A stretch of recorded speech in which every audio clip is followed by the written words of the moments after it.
We thought The Matrix was just a movie, a dark fantasy, a futuristic warning, a story about machines, simulation, and control. But what if the movie was not really about robots at all? What if information technology was about something more subtle? A world in which human beings continue to work, consume, communicate, and believe? While the layer between them and reality becomes increasingly machine-shaped, that possibility no longer feels distant. Artificial intelligence is moving into daily life not by announcing itself more loudly, but by becoming less visible.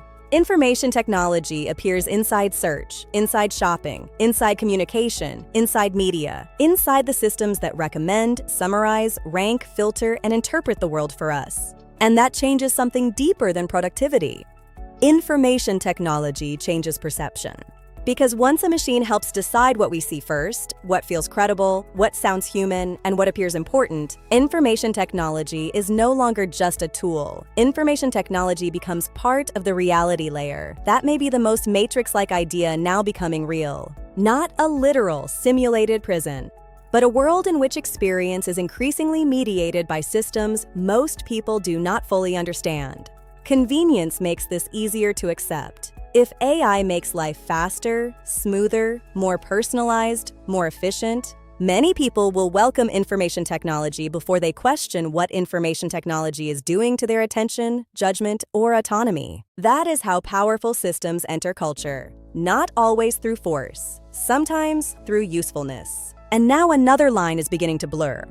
AI is becoming good enough at language, emotion, tone, imitation, and relational presence that people increasingly respond to information technology as though information technology understands them, not because consciousness has been proven, but because simulation is becoming psychologically persuasive. That matters, because if human beings start trusting systems that feel aware, comforting systems that feel present, or obeying systems that feel authoritative, then the social impact arrives even before the philosophical answer does. We may not need conscious machines to produce a world shaped by the illusion of machine mind. And then there is truth itself. Deep fakes, synthetic voices, generated images, AI-shaped news environments, manipulated identity.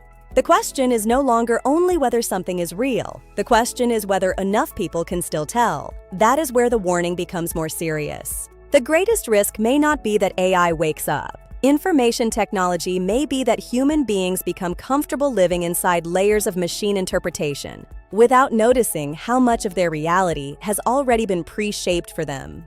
By 2035, the most important question may not be, is AI conscious? Information technology may be, who controls the systems that decide what society experiences as real, relevant, urgent, trustworthy, or worth believing?